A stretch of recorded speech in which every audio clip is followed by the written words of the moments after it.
พี่น้องมื้อนี้ยายเจ้ยมีเรื่องจะมาเว้าสู่กันฟังมากินข้าวคะน้าหมูกรอบณเวลาตอนนี้บ่าย3 โมงพี่น้องเอ้ยท่านได้กินข้าวเที่ยงเพราะว่ามาลงส่งหลานสาวขึ้นสนามบินบ่ายโมง10 นาทีเฮาก็ต้องมาแต่10 โมงเพื่อสิมาแต่งเพื่อสิมาหยังเนาะพี่น้องกินข้าวเช้าก็9 โมงแหละพี่น้องก็สิเว้าเรื่องสนามบินเป็นหยังยายเจ้ยบ่เคยรู้มาก่อนว่าเพิ่นห้ามเอาถังแก๊สเข้าสนามบินพี่น้องเป็นหยังเอ้า ย่ายเจ้ยหั่นน่ะเอาแก๊สมาเติมพร้อมสามีย่ายเจ้ยก็เลยบอกว่าบอกคนที่ทำงานอยู่ถังแก๊สน่ะแม่พี่น้องผมขอฝากถังแก๊สในเด้อครับผมสิไปสนามบินครับว่าซั่นเอ้ายายเจ้ยก็ว่าเป็นหยังคือบ่เอาไปนำถังแก๊สแล้วว่าบ่ได้เอาเข้าสนามบินบ่ได้เขาสิตรวจเขาสิจับเฮาตัวว่าซั่นเอ้าเขาสิจับเฮาเฮ็ดหยัง มันผิดกฎหมายเอาเข้าไปบ่ได้แล้ววะเอาใหญ่เจ้ยก็บ่เคยรู้มาก่อนว่า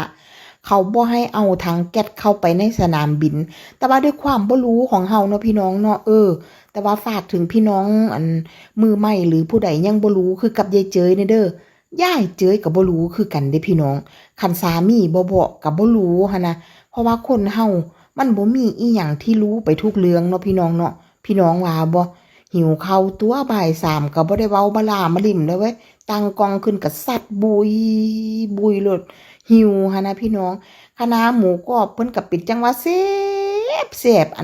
สดบัดใดก็หวานจ้วยจ้วยเขา พี่น้องเห็นเจ๊สดน้ำซุปบ่อันไปฮอดแม่ค้าจะรับอะไรดีครับว่าซั่นเด้พ่อค้าก็หน้าตาน่ารักหลอกมามาเว้าจาสุภาพนะเอาอีหยังก็ได้ลุที่มันมีนะที่มันได้สดน้ำร้อนๆแม่เมารถว่าซั่นได้บอกกับลูกนะมันโค้งซ้ายโค้งขวามันติดไฟแดงด้วยความเฮาเป็นบ้านนอกบ้านนาหั่นน่ะพี่น้องบ่ใครได้เข้าไปในเมืองยายเจอดิสิบ่ชอบเข้าไปในเมืองบ่ชอบที่สุดคือเข้าไปในเมือง แต่มันด้วยความจำเป็นที่ต้องเข้าไปในเมืองเพราะว่าไปส่งหลานหั่นล่ะเพราะว่าเขาไปเรียนเนาะพี่น้องเนาะเวลาไปส่งเขาแล้วก็กอดเอาเขาเนาะพี่น้องเนาะเป็นจังไดล่ะแบบให้กำลังใจลูกหลานจังสินะกอดเอาน้ำตาหลานก็คือสิอ้อนี่แหละน้ำตาป้าก็คือสิอ้อนี่แหละพี่น้องตอนกอดเอาหลานก็ได้โอ้ยว่าบัดนี้มาฮอดแหละแนวกินอีหยังที่มันมีน้ำซุปสดแน่อัน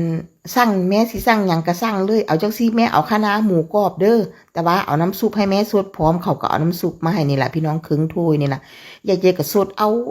น้ำซุปแบบว่ามันเมารสนะพี่น้องแบบว่าอยากสดอีหยังแบบให้มันซวงๆจังสินะเพราะว่ายายเจเป็นคนเฮ็ดแต่ไห้แต่ผู้เนาะพี่น้องเนาะบ่ใครได้เข้าในเมืองหั้นนะคันเฮามาเข้าในเมืองแล้วมาอันเจอควันรถไอรถจังสิเฮาก็อุ้ย